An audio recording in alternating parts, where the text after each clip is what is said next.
дигар савол. ман чанде пеш аз рӯи нодониям нисбати шумо бадгӯиву ғайбат кардам.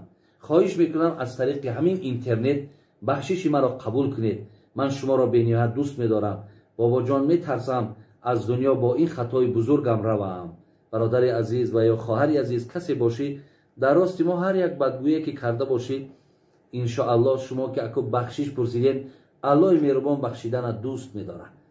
зилиҳоз ҳар як суханеам ки гуфта бошен мо бахшиш кардем. ҳар як ғайбатеам ки дар рости мо карда бошен ман бахшиш кардам. ҳеҷ гоҳ ман мақсад дар дил намегирам. аку вақте ки мо ин қадр барномаҳо дорем, ин қадар маҳфилҳо маъракаҳода мешинем, аку гуфти ҳамин тоҷикои мо пушти подшоҳ ғайбат гуфтагиям. нафароне ки бехобӣ мекашанд, камтара гапда асабонӣ мешаванд, нерви чит мекунанд ва ҳамчунин нафароне ки да депрессияанд, фаромӯшхотиранд, дирӯза кор шуд даёд чун нест. ширкати шифофармо роҳи ҳамаи ҳамин мушкилиҳоро ба шумо пешниҳод мекунад. гиёҳе ки дар дасти ман мебинед нерви ном дорад. ба розии худованд ҳамаи ҳамин мушкилиҳоро табобат мекунад. нафароне ки дар 10 рӯзи охир ҳамин нервиро аз ширкати шифофармо фармоиш медиҳанд, 10% ба ваё таҳфиф карда мешавад. алҳамдулиллаҳи роббил аламин вассалоту вассалому ала саййидил аввалин вал охирин ва ала алиҳи ва асҳобиҳи аҷмаин. ассалому алайкум ва раҳматуллоҳи ва баракотуҳ. аз аллоҳи меҳрубон хоҳони ӯ ҳастам ки худои меҳрубон муродҳо ва матлубҳо ва мақсудҳои никатонро бароварда гардонад ва майлҳои шуморо, рағбатҳои шуморо ба сӯи динаш зиёд бигардонад ва он аҷрҳову подошҳое ки дар ин гуфтугӯҳо, дар ин лаҳзаҳое ки мо шумо мегӯем ва гӯш меандозем, худованд дар номаи аъмоламон нависонда бигардонад. ва аз аллоҳи меҳрубон хоҳони ӯ ҳастам ки худои меҳрубон баъди шунидани ин суолҳо тавфиқи амал карданашро бар якояки мо насиб бигардонад. бародарони азиз ва гиромӣ, дар назди ман якчанд суоле ҳаст мунтазири ҷавоб. худо хоҳад ман бар шумо инҳоро ҷавоб мегардонам ва мисли ҳамон гуфтаҳои пешина ҳар суолҳое ки дар шумо пайдо мешавад дар ҳамин канали Нур ТВ бародарони азиз шумо равон кунед. худо хоҳад барои ман инҳоро иншоаллоҳ меоранд ва ман аз ҳамин шабака барои шумо ҷавобҳое ки иншоаллоҳ назди ман ҳаст ман бар шумо мерасонам. ва боз ҳам бори дигар агар такрорам ки шавад, дастгириятонро аз ҳамин шабака ё овоз доданатонро фаромӯш накунед. бародарони азиз ва гиромӣ, суоли аввале ки назди ман ҳаст омадааст ки тахти шайтон дар куҷо қарор дорад ва оё ягон ҳадисе дар ин бора ҳаст ё нест? бародарони азиз ва гиромӣ, ман як китоби махсусе дар пеш дорум ки аслан дар бораи дунёи ҷин ва шаётин суҳбат мекунад ки як гӯем иборат агар аз аввал бигирем иборат аз 246 саҳифа иборат аст ки ҳамаи ин дар бораи ҳамин дунёи ҷин ва шаётин суҳбат мекунад ки хеле дар инҷа маълумотҳои зиёде дар атрофи олами ҷин ҳаст ки мо бародарони азиз ба оятҳои қуръон собитанд ва ҳатто сураи махсусам дар қуръон ба номи ҷин дорем ки албатта ҳар касе ки агар гӯяд ки мақсад ҳамин ҷин арзи вуҷуд надорад ё мункири ин шавад, бародарони азиз вай аз дин хориҷ мешавад. зеро ки дар оятҳои қуръон аллоҳи меҳрубон ба сӯи ҷин ишораҳое дорад ки ҷинҳо ҳам ранги инсонҳо мукаллафанд. онҳо мақсад мисли мардҳо, яъне ҷинси нарина доранд, модина доранд. инҳо ҳам таваллуд мекунанд. инҳо ҳам мусалмон доранд, ғайри мусалмон доранд. аз ин лиҳоз худои меҳрубон дар қуръонам яъне иллати офариниши инсону ҷина чӣ гуфт? гуфт ман инсонро ва ҷинро офаридам лиябудун, то маро ибодат кунанд. аз ин лиҳоз бародарони азиз, яъне мақсад ин олам арзи вуҷуд дорад. ана фақат инҳоро мақсад доим аз чашмои мову шумо пӯшида ҳаст.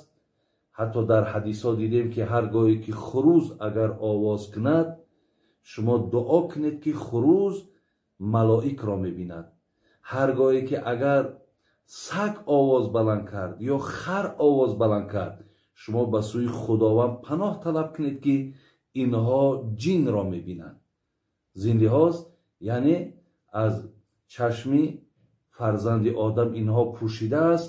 гоҳо мешавад ки инсонам ҷинро бубинад, вале ин на ҳама вақт ин имконатҳо пайдо мешавад. ман дар пешум ҳатто ҳадисе дорем ки имом муслим овардааст. бародарони азиз, пайғамбари нозанин гуфтанд ки аннал малоиката хулиқу мин нур ва аннал ҷинна хулиқу мин мариҷи мин нор ва анна адам хулиқа мин тин. пайғамбари нозанин гуфтанд малоикаҳо ки инҳо фарқи зиёди доранд. малоик на мехӯрад, на менӯшад, на инҳо мақсад ана мардина доранд, на зан доранд. дар байни инҳо ин фақат кори малоик, ин ёди аллоҳи меҳрубон аст. мегӯяд малоикаҳоро худованд аз нур офаридааст, аз рӯшноӣ, вале ҷинро мин мариҷи мин нор, аз шуълаи оташ офаридааст. ва анна адам хулиқа мин тин, вале инсонро худованд аз хок офаридааст.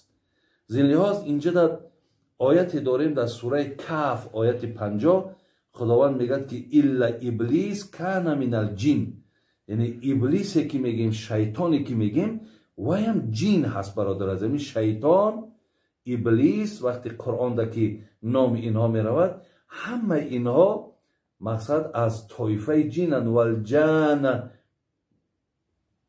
мин мариҷи мин нор. дар сураи арраҳмон ҳам аллоҳи меҳрубон мегӯяд мо мақсад ҷинҳоро аз ҳамон шуълаи оташ офаридем.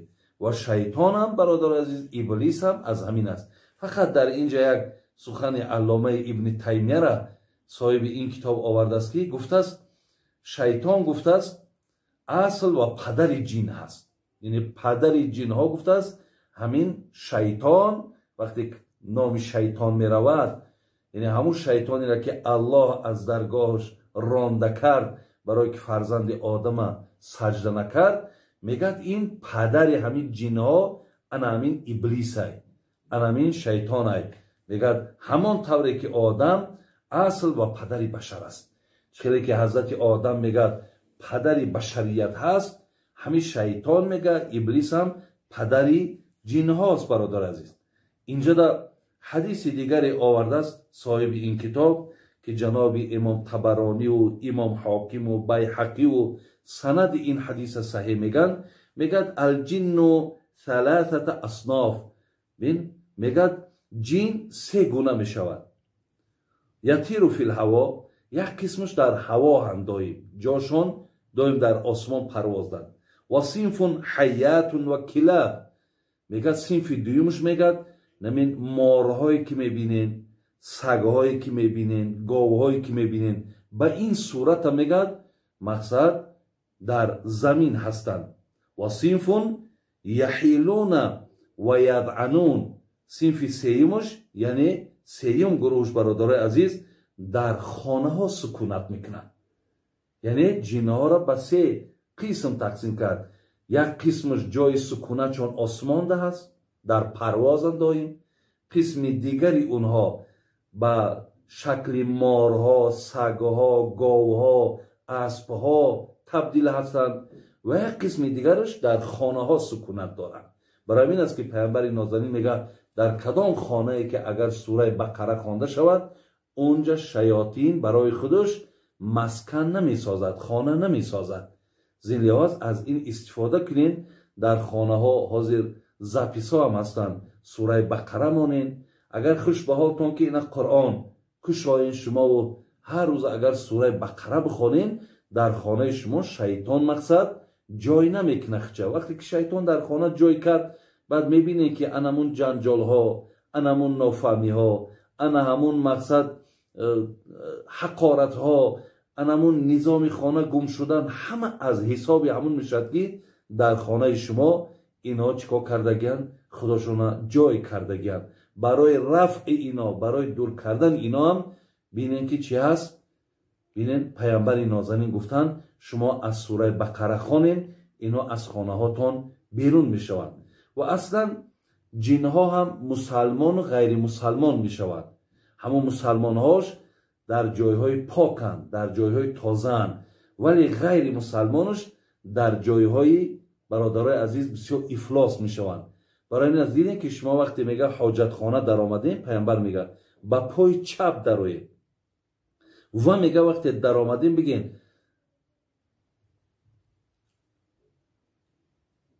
اللهم اینی اعوذ بک من الخبث والخبائث. یعنی خدایا به سوی تو پناه طلب میکنم، یا اعوذ بالله من الخبث والخبائث، به سوی تو پناه طلب میکنم از شیطان هایی که نرن و از شیطان هایی که ماده هستند. یعنی اونها بیشتر در همین حاجت خانه ها، در جایی که بویناک، در جایی هایی که مثال همین غجدی بگیم یا موس پرتافته می شود، در اون جای ها برادر عزیز اینها یعنی برای خود جای میکنند. زین لحاظ هر وقتایی که به نزد اینها به این چیزها که گذر کردین دائم پناه طلب کردن تون شما میتونین که گوین که خدای پناه طلب میکنم از جنها، خواه نر باشن خواه ماده. برای همین یعنی برادر ای به خودش یگان تخت معین، یگان شهر معین ندارد، بلکه آنچه را که گفتم فکر میکنم که شما انشاءالله برای سوالی دادگیتون جوابش گرفتید. دیگر سوالی که دادن گفتن من تا حال از گپ پدر و مادرم نمیبرایم، هرچی گویند همان را میکنم، اما همسرم به حال من میخندد، مذاق میکند. خواهش میکنم درباره این خیل زنها گپ زنید و گویید که از روی شریعت با این زن چیکار کنم. من راستی بار اول این سوال میشنوم که وقتی که مرد یا زن پدر یا مادرش اطاعت کند و خب یکی بر یکیش مذاق کند یا خنده کند که تو پدرت یا مادرت اطاعت میکنی. برادرای عزیز و گرامی، یا اینکه سوال با یا سوال درست مثال شما ندادین، یا اینکه مقصد هیچ عقل سالم ایرا قبول کرده نمیتواند که وقتی که من پدرم مادرم اطاعت کنم خانوم من زنی من مرا مذاق کند که تو پدر و مادرت اطاعت میکنی. اگر وای به شرط مسلمان باشد، اگر وای به شرط از دین از دنیا اگر آگاهی داشته باشد، حتی از دینم آگاهی نداشته باشد، بی دینم که باشد، پدر و مادر برای می آدمای بی دینم مقدس است. یعنی پدر و مادر برای هر یک نفر، حتی حیوان است، پدر و مادرش مقصد ببینید که در نسلشون هست، دوستداری میکنن. پدر و مادر حتی همون حیوان هست ای فرزندشون دفاع میکنن. برای همین این جای مذاق نیست برادر عزیز که من پدر و مادرم اطاعت کردم یا از پدر و مادرم مقصد فرمان برداری کردم، دوستداری کردم. این به گردن ما برادر عزیز فرض است که الله مهربان و بالوالدین احسانا میگه شما پدر و مادر را نیکویی کنید. ببین هیچگاه، یعنی اگر میگه ای سه چشم آب بریزد، وقتی ما مثال غم میتیم دقت میتیم که ای سه چشم اگر آب ریزاندی تو روی جنت نمیبینی. یک تش میگه آب چشم یتیمه، وقتی بر سر یتیم همین قدر مشکلات آوردی که از مشکلات تو وای به گریه آمد، میگه برای تو جنت حرام میگرده. دوم، نفری را تهمت میزنی، نفری را ظلم میکنی، آنقدر ظلم بر بالاش میکنی، آنقدر تهمت بر گردنش بار میکنی که وای بیچاره تماما بر این کارها یگان نزدیکی هم نداشت، یگان این کارها را انجام دادگی هم نبود، ولی تو را وقتی که ظلم میکنی و وای از ظلم تو به گریه میآید، پیامبر گرامی گفت جنت برای تو ظالم حرام است. سیوم، کسی که پدر و مادر آنقدر دقت میتد، عذابش میتد که پدر و مادرم گریه دا میدارند، زور شامیت گریه میکنند، گفت این فرزندم روی جنت نمیبینند. برای این جای مذاق نیست. خواستن شما خود شما احترام پدر و مادراتون به جا بیاریم. برادر عزیز، سوال دیگر آمده است. همسری برادر شوهرم، یعنی همسری برادر شوهرم، یعنی زنی اکش یا زنی دادرش صاحبی طفل نمی شود، با تمام خانواده میگد که من همین جادو کرده است، همه خانواده با من جنگیند، اما من از خدا می ترسم، این کار رو نمی کنم، شما چی مصلحت میتین؟ کار کنم چی کار کنم؟ همه با من قهریند. برادر عزیز و گرامی، انشاءالله هرگاهی که اگر نفری را که با کار دست نزده است، در کار آلوده نیست، وقتی او را تهمت میزنند، بهتان میزنند، تصور کنید که شما بسیار در دنیا برد کلام میکنید. یعنی شما وقتی در این حالت صبر میکنید، از خدای مهربان یاردم طلب میکنید، الله مهربان همراه شما هست. یعنی و آیت قرآن داریم که جاء الحق و زحق الباطل ان الباطل کان زحوقا. خدای مهربان میگه وقتی که حق آمد باطل از بین می رود. هر آینه باطل هیچ وقت پاینده نیست.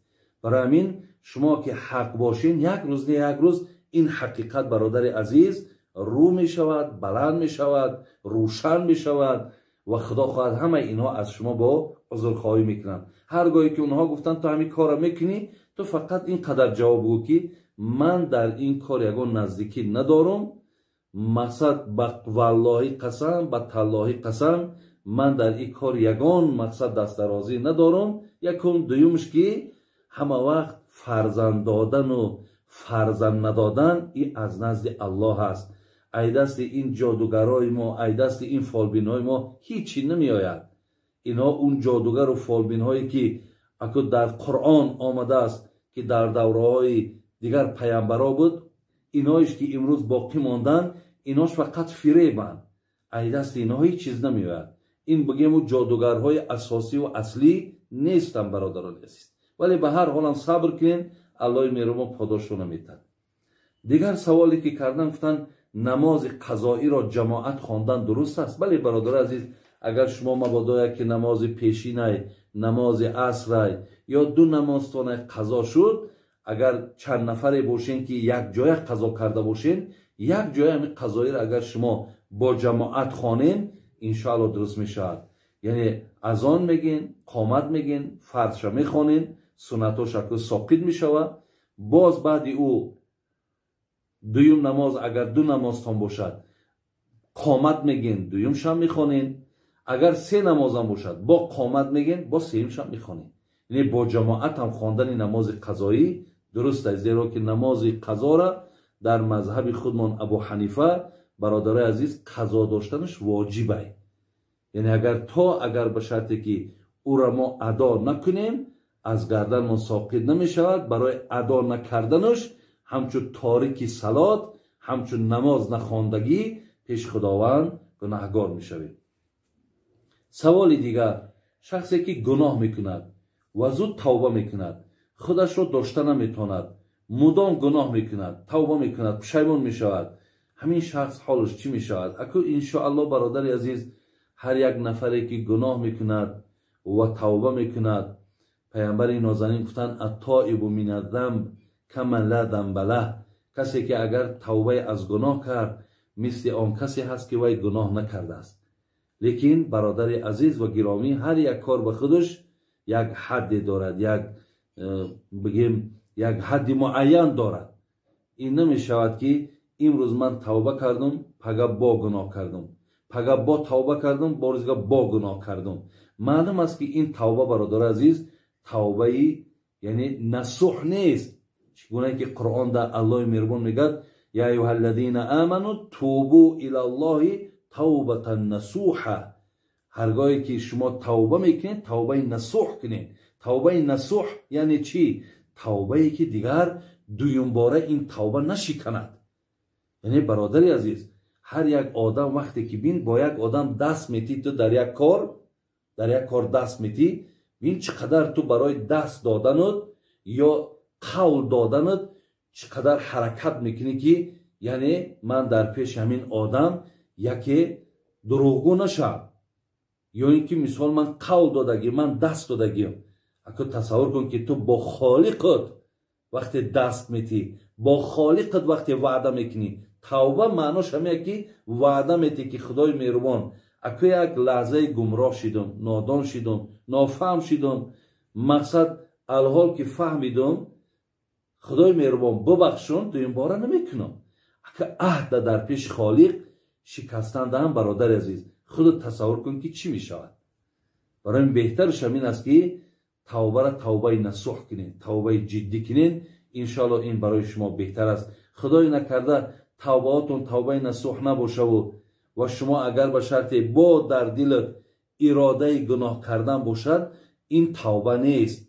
وقتی در دل مقصد که اگر نیت گناه کردن باشد پس این چیزی که به زبان گفتی این دیگه اعتبار خیچه گم میکنه.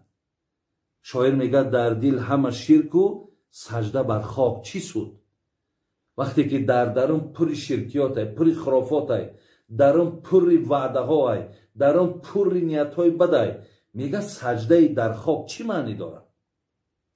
بر جسم پلید جامعه پاک چی سود؟ خود یک آدمی پلید باشی، یک آدمی افلاس باشی، یک آدمی دروغگو باشی، یک آدمی خیانتکار باشی، یک آدمی مقصد همه خصلت‌های رذیله را داشته باشی، لیکن خودت خیلی زیب و زینت بتی، بسیار لباس‌های پوشی که مقصد ببینند هر کس بگن این خیلی آدمی شب زنده داره.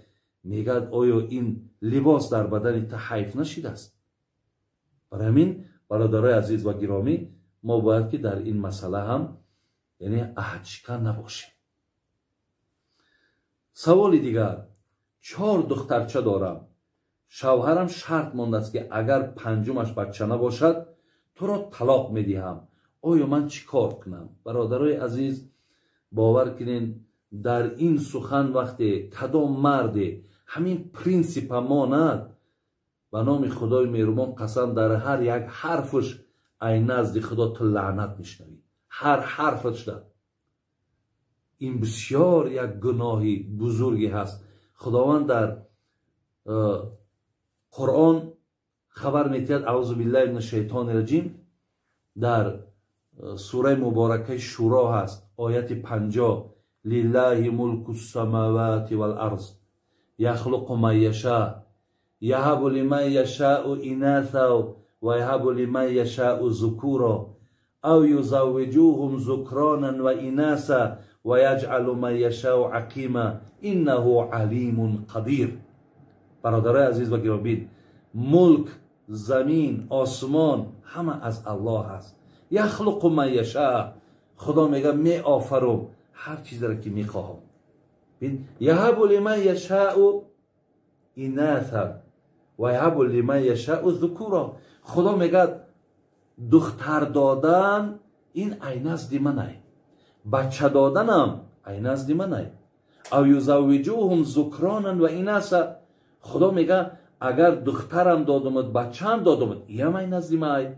و یجعل ما یشاء عقیما. خدا میگه اگر به شرط تماما فرزندت دادم این شم ای نزد منه. انه علیم قدیر. خدا میگه من عالم هستم، من قادر هستم. برادر عزیز و گرامی تو ببین که نزد الله بوده. ولی دخترچه هایی که تو داری 4 دخترچه همین را الله بر تو داد. اگر چند بچه نداد. حضرت لوط علیه السلام پیغمبر بودن، حضرت شعیب علیه السلام پیغمبر بودن، دختر داشتن، بچه نداشتن. حضرت ابراهیم فقط بچه داشتن، دختر نداشتن. پیامبر نازنینمون هم بچه داشت هم دختر داشت. لیکن حضرت یحیی پیغمبر بود، حضرت عیسی پیغمبر بود، لیکن فرزند نداشتن. آیا اینهایی که فرزند نداشتن باید چیکار میکردن؟ رنگ تواری مقصد انسان ابله بگیم پرنسیپ باید میموندن؟ یا حضرت لوط و حضرت شعیب دختر داشتن، رنگ تو بر این آدم ابله باید پرنسیپ میموندن؟ نه، برعکس، در هر یک فرزندی که میآید برادری عزیز و گرامی به او شکرگزاری که خداوند این فرزند در تو لایق دیده. آدم ها رفته از چی کارهایی را نمیکنن، چی بدبختی هایی در مقصد مبتلا میشوند، نه جادوگر میماند، نه فالبین میماند، نه مزار میماند، نه قبرستان میماند، در تمام جا سرشو نمیزنند که خدا فرزند شونتیت فرزند شو نمیتن. ببینید فرزند شونتیت فرزند نمیتن. بعضی هاشا فرزند داده است بیچارا دست پاشو کار نمیکند، همو را دوست داری و به همو محبت دارن که فرزندی ما هست. ترا 4 دختری سالمه که خوشروت داده است. تو این چی مثال؟ خیلی خیلی مثال. تو طرف الله به خدا قسم توبه کن که به این سخنت حتما ببین یگان آفت به سر این فرزندکات میاد، یگان آفت به سر خودت میاد، اینجا غضب خدا میشود، زیرا تو در نعمت الله مهربان ناشکری کردی سی. برای همین الله گفته سی که یعنی اینا هم عین نزد منند. شاعر میگو مشو غمگین اگر دختر بزادی، که در دختر بود پیوسته شادی. بسا دختر که صاحب تاج گردد، به نزدش 100 جوان محتاج گردد. ولی انشاءالله اگر خدا عمرت بده پگه دخترکا را تربیه خوب که اگر شوهرای خوبشون بیا بته، باور کن همین داماد خوبم، داماد خوب باشه هم همه مای فرزند هیچ کمی ندارم. دامادی باشد که خود را احترام کند، خوشتامن احترام کند، دیگه ما چی از او مثال درخواست داریم؟ برای همین دخترهای هست امروز در همین عصر، دخترهای هست که به نام خدا قسم ای هزار همین بچه هایی که امروز مثال فقط کارشان آدم کشی و کارشان مقصد پاپیراس کشی و مخدرات و تجارت های حرام و مقصد چی جنایت های وزبینی که دارن. بسیاری بچه های هست که پدر و مادر را تماما انسان نمی شمارن. همین خیل در ایواز همین خیل بچه همین دختره که باشد که دوست دارید کند، بین حرمتت کند، به قدرت برسد، البته این نور بالای نور می شود. برای همین این عین نزد خدا های در این ناشکری نکنید. ولی اگر به شرط جهت دنیاییش بگیری، ولی یک دخترها را بپرسین بگین که سبب بچه نآمدن چیه؟ میگه سبب بچه نآمدن این از طرف مردک وابستگی داره. برای اگر طرف تیپش هم که بگیری گناهگار تویی، طرف شریعتیش هم بگیری با این نعمتهای خدا دادگی شکر گذاری کن. این خیلی پرینسیپ نمون که بسیار الله مهربان سرگردانت میکنه، بسیار شرمندت میکنه. پگاه ای را طلاق هم که یک زن دیگر هم بگیر یا از اوش تماما نمیاوی یا از اوش هم ممکن با دختر دارد کنه. لیکن ممکن که دیگر او دخترهایی را که در این باید که خصلت‌های خوب یا گویم انسان‌های شریف میشیدن، ممکن از روی همین بدبختی تو این دخترات هم همون راهی نکه انتخاب نکنن. خلاص بس روی خداوند توبه که و با این دخترچه‌ها شکر گذاری که هیچ باکی نداره. پیامبرا را ببین صاحبای دختر بودن، بچه نداشتن، لیکن همه شکر گذاری میکردن، این را نعمت میشماریدن. دیگر سوال، من چند پیش از روی نادانیم نسبت شما بدگویی و غیبت کردم. خواهش میکنم از طریق همین اینترنت بخشش مرا قبول کنید. من شما را بینهایت دوست میدارم. بابا جان میترسم از دنیا با این خطای بزرگم روم. برادر عزیز و یا خواهر عزیز کسی باشی дар рости мо ҳар як бадгӯие ки карда бошед, иншоаллоҳ шумо ки ако бахшиш пурсидед, аллоҳи меҳрубон бахшидана дӯст медорад. зилиҳоз ҳар як суханеам ки гуфта бошед, мо бахшиш кардем. ҳар як ғайбатеам ки дар рости мо карда бошед, ман бахшиш кардам. ҳеҷ гоҳ ман мақсад дар дил намегирам. ако вақте ки мо ин қадр барномаҳо дорем, ин қадар маҳфилҳо маъракаҳода мешинем, ако гуфти ҳами тоҷикои мо пушти подшоҳ ғайбат гуфтагиянд. беғайбат ҳам намешавад. пайғамбарора ин қадар таҳқирҳо карданд, бузургора ин қадар озорҳо доданд. ако мо кием, бародарои азиз ва гиромӣ? барои ҳамин ҳазрати иброҳим ибни адҳама ҳикоя мекунанд ки ин мардак мисол дар падаршам подшоҳ буданд, худшам мега подшоҳ буданд, вале вақте ки аз тамоми мулку аз тамоми дунё бисёр дар дилаш як хунукие пайдо шид ва мегад рости роҳи бандагиро пеша кард ва ҳатто биёбон ба биёбон мешуд.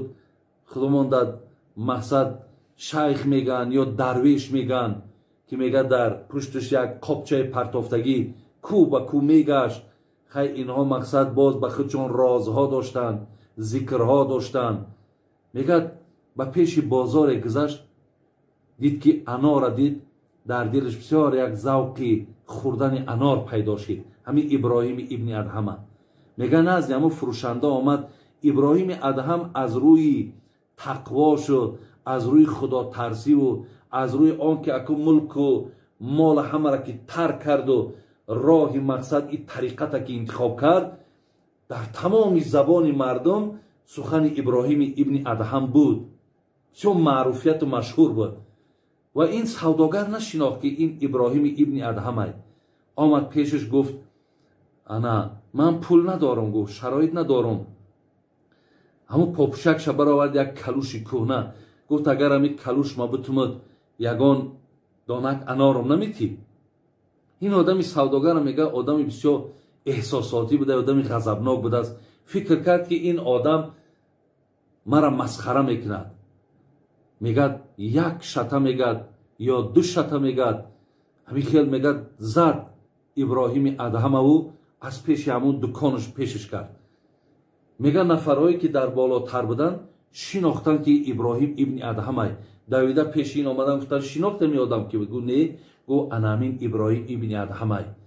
ин одам мега бисёр хиҷолат шид, ғамгин шид ки ман ин хел одами бузург, ин хел одами шарифа мақсад бо шата задам.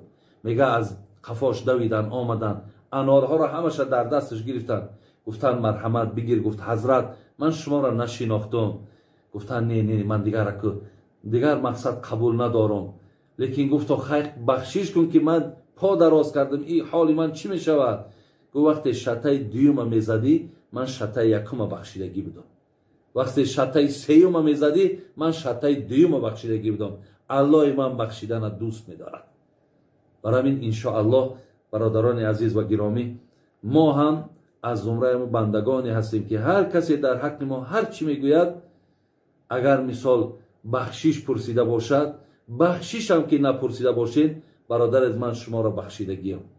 ҳеҷ ягон дар дилҳотон ягон қудрате ҳам ё ягон ғамгиниам пайдо накунед. дигар савол, дар назди шахсе ки сигор мекашад, бӯи сигареташ таҳоратро мешиканад ва ман ҳам дар унҷа бошам гунаҳгор мешавам? ако албатта мақсад бӯи сигарети вай таҳорати туро намешиканад, лекин ҳадисе ки ман раъо минкум мункаран фалюғаййирҳу биядиҳ фаин лам ястати' фабилисониҳ фаин лам ястати' фабиқалбиҳ ва золика азъафул имон. бин пайғамбари гиромӣ чӣ гуфтанд? вақте шумо як мункароти шаръиро диден, ба дастотон тағйир диҳен. агар натонистен, бо забонтон гӯен. агар натонистен, ба дилҳотон бад бубинед. зилиҳоз агар ҳамун кори нодуруст аст, шумо гӯен ки бародари азизам, ин сигоркашӣ аз нигоҳи шариат нодуруст аст. ҷиҳати дигар чин ки ба саломатии ту бисёр хавфу хатари калон дорад. агар ҳаминора нагӯӣ, ту бадгунаҳгор мешавӣ. дигар саволе ки омадааст, аз бинӣ доимо хун меравад, таҳорат мешиканад? оё ҳар бор таҳорат кунам? бале, خون طهارت میشکند برادرای عزیز و گرامی.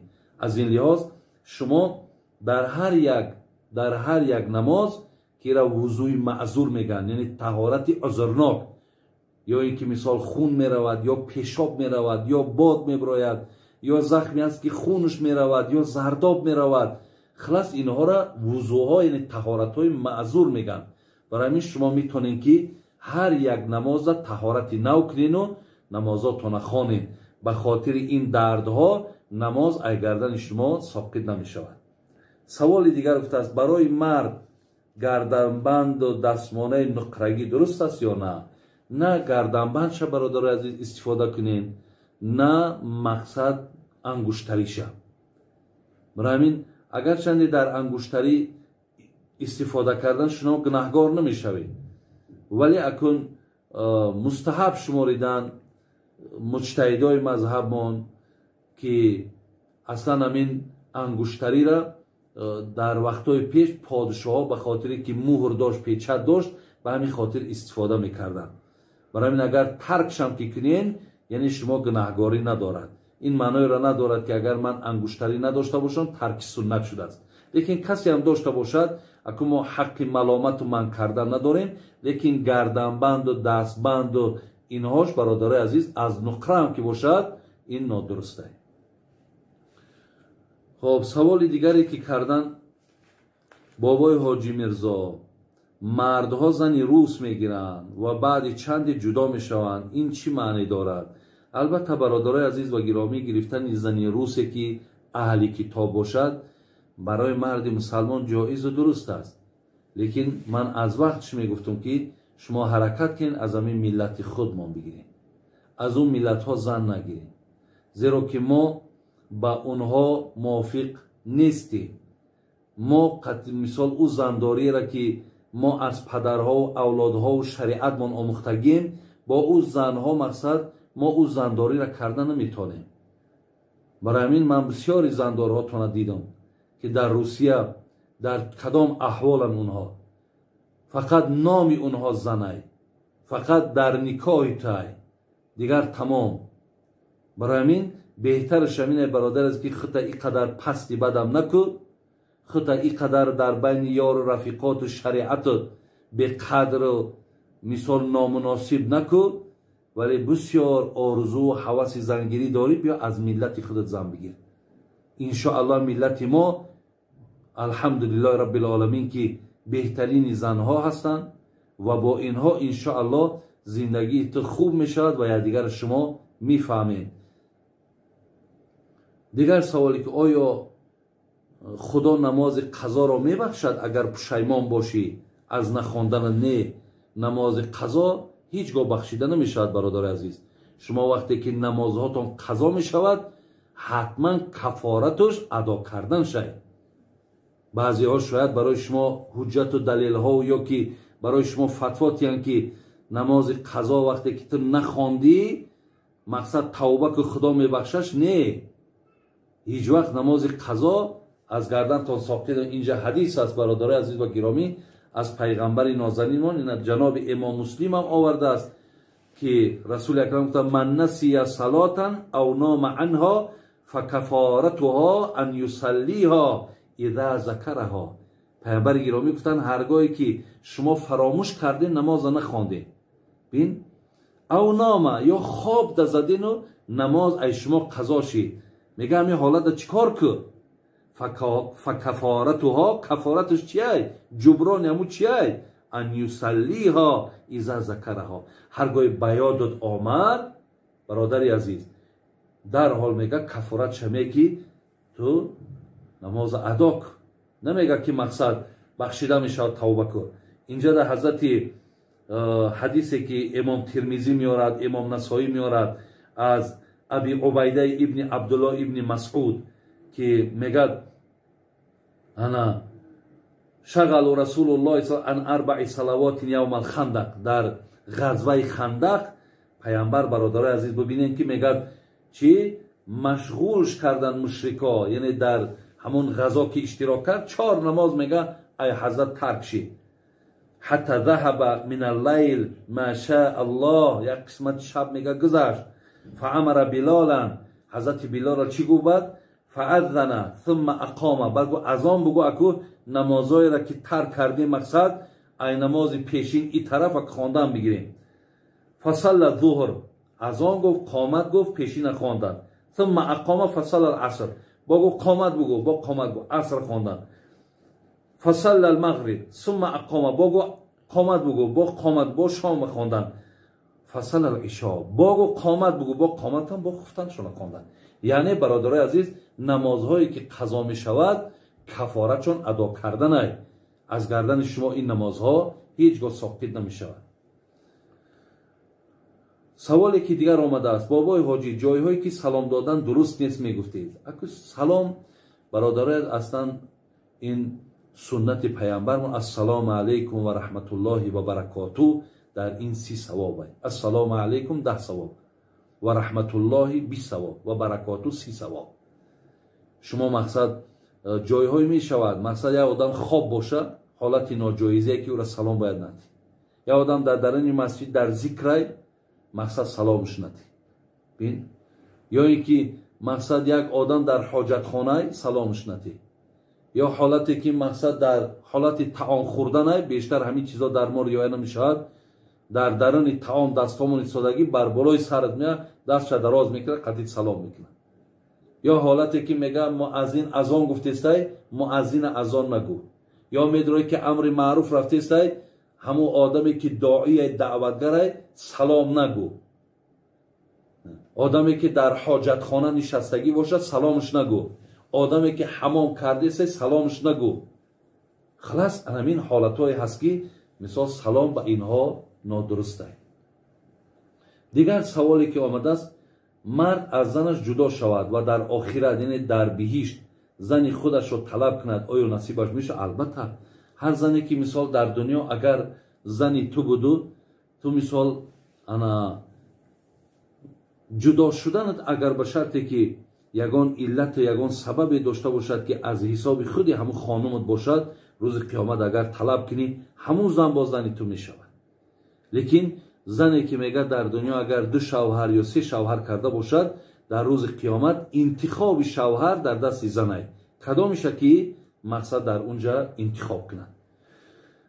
سوال دیگر از روی نافهمی حق یک برادر را میخوری اما پشیمان شده بخشش پرسی او تو را بخشد در قیامت باز جواب هست یا نه برادر؟ وقتی که حق یک برادر خوردی یا مبلغ یک برادر مثال دوز دیدی وقتی میبری در دستش میتی میگوی برادری عزیز اگه من آگاه شدم که تو همین را تو نبخشی خدا نمیبخشد برای همین این همون مبلغی تو یا این همین مقدار پولی تو را من خوردم اگه تو مرا ببخش اگر همون که بخشید انشاءالله پیش خداوند بخشیده میشه روز قیامت از این مسئله از تو دیگر پرسان نیست.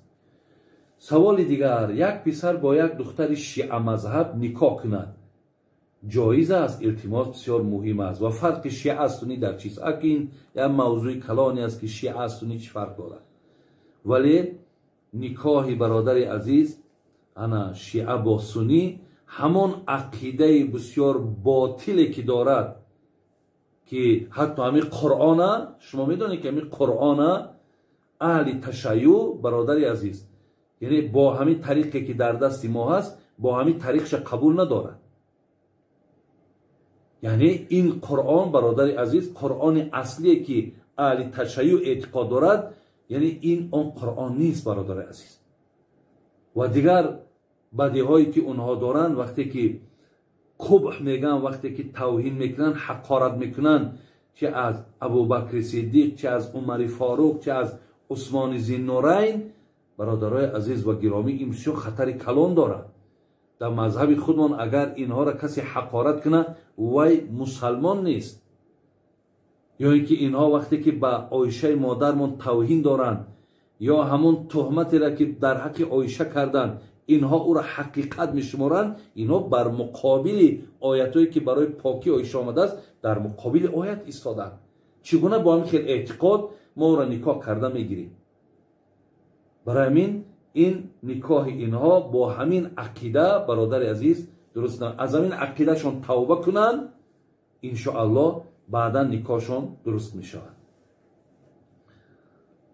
дигар саволи омада, занҳои ҳомила ва духтарони бешавҳарро махсус занҳое ҳастанд ки алов мегардонанд. дар бораи онҳо шумо чӣ мегӯед? аку ман пештар гуфтам, яъне ҳомиладор шудани зан ё фарзанд овардани зан, инҳо дар дасти ин аловгардонҳо нест, дар дасти ин ҷодугарҳо нест, дар дасти ин фолбинҳо нест. барои ҳамин худотона инҷа саргардон накунед, бедину бедиёнат худотона накунед, балки иншоаллоҳ имрӯз тиби мо пешрафт кардааст, бирен дар духтурҳо муроҷиат кунед ва ҳамчунон аллоҳи меҳрубон дар зораву тавалло кунед. худои меҳрубон шуморо агар иродаи худо рафта бошад, соҳиби фарзанд мешавед. агар мабодои пеши ҳамин аловпарастову ҳамин фолбино равен, лекин нашавен, бубинед ду офат ба сартон, ҳам бефарзанд мемонед, ҳам ин коре ки кардед ин бадбахтӣ барои шумо мақсад ҳам дар дунё шармандагӣ, ҳам дар охиратут. хуб, саволи дигаре омадааст. шахсоне ки пеш аз маргашон беморӣ зиёд мебинанд, хуб, ва гуноҳонашон оё бахшида мешавад ва инҳо ҳақиқат доранд ки дар охират азоб намекунад? бале, касе ки бемор мешавад, бародари азиз, мард вақти одами мусалмоне ки бемор мешавад, беморӣ кафорати гуноҳ аст. бинед чанде ки агар вай бемории сахт рафтан гирад, ҳамон қадар гуноҳош бахшидан мешавад. ҳамон қадар корҳоеро ки дар ҳолати сиҳатиш, корҳои неке ки анҷом медод, ҳамонҳо ҳам нависонда шудан мегирад. яъне гӯё ки ҳамин инсон ҳамон кор анҷом додиса. барои ҳамин ин албатти ба албат гуноҳош мағфират мешавад пеши худованд. ба хотири ин бемориш боз савобу подош мегирад. одами беморро бубинед ки дуошам дар пеши худованд қабул аст. хоб, маънои номи Имрон чист ва оё дуруст аст ки гузоштани чунин ном гузошта шавад? Имрон албатта ин падари ҳазрати Марьям буд, модари ҳазрати Исо буд, вале маънои номи Имрон чӣ ҳаст? шояд ба маънои Имрон ба маънои умр бияд. мисол асли мумкин ҳамин решаи калима аз амара бошад, яъне умр бошад, ё Имрон ба маънои мумкин ки аз иморат бошад, яъне бино бошад. маънош ҳамира метиҳад, бародари азиз. лекин дуруста ин нома гузоштан, ин чӣ боки надорад. саволе ки дигар омадааст. ман 28 сол дорам, падарам бисёр арақ мехӯрад. 7 сол пеш дар роҳ будем, падарам зиёд маст буд, модарамро бисёр зад, модарам фарёди зиёд кашид. бетоқат шудам, як то ба поям ба синаи падарам задам. бобоҷон аз ҳамон рӯз бисёр пушаймонам, ин хел шуданашро намехостам. илтимос гӯед аҳволи ман дар дунё охират чӣ мешавад? аку бародари азиз, вақте падарҳотон ба ҳар кори мубтало бошанд, шумо ҳаққи даст бардоштан надоред, ҳаққи по бардоштан надоред. шумо барои ин кортон бисёр кори нодурусте кардед. барои ҳамин бин ҳатто Қуръон мега ва соҳибуҳумо фи дунё маъруфо. падару модарат ҳатто бединам ки боша, ба онҳо шумо бояд некӯӣ кунед. аз ин лиҳоз аз падарат бахшиш бипурс ки ман ин корро нодуруст кардам, мақсад дилам ба модарам сӯхт, манро бубахш гуфта, падарат ки бахшид, иншоаллоҳ шумо дар хайри дунё охират мешавад. охирон саволе ки омадааст, бародарони азиз, дар Қуръон чанд бор калимаи тоғут зикр шудааст ва ин тоғут чӣ маъне дорад? бародари азиз, ман акун намедонам дар Қуръон тоғут чанд бор зикр шудааст. барои ин вақт дар кор ки ҳар кадомеро ҳисоб кардан дар кор, вале маънои тоғут маънои тоғӣ аст. тоғут ба маънои саркашӣ меяд. мешавад ки ҳамин ҷодугарорам тоғут гӯянд дар Қуръон. дар Қуръон омадааст ки шайтонам худо тоғут гуфтааст. мешавад ки инсонҳое ки аз худо саркашӣ мекунанду худошона ранги Аллоҳ мақсад месозанд, ки мардум ӯро парастиш мекунанд, аз фармони ино берун намешаванд, инҳорам тоғут мегӯянд. бар ҳамин маънои тоғут аслан тоғӣ одами саркаша мегӯянд. одаме ки аз итоати худои меҳрубон гарданкашӣ кунад, онҳоро тоғут мегӯянд. худои меҳрубон тавфиқомона рафиқ кунад. аллоҳи меҳрубон муҳаббатомона бо ба сӯи динаш зиёд бигардонад. ин суолҳоеро ки бародаро ирсол карданд, худои меҳрубон ки ин қадар ҷавобҳои зиёде дар инҳо гуфта гузаштем, дар савоби ин ҳам саволдиҳандаҳо ҳам гӯшкунандаҳо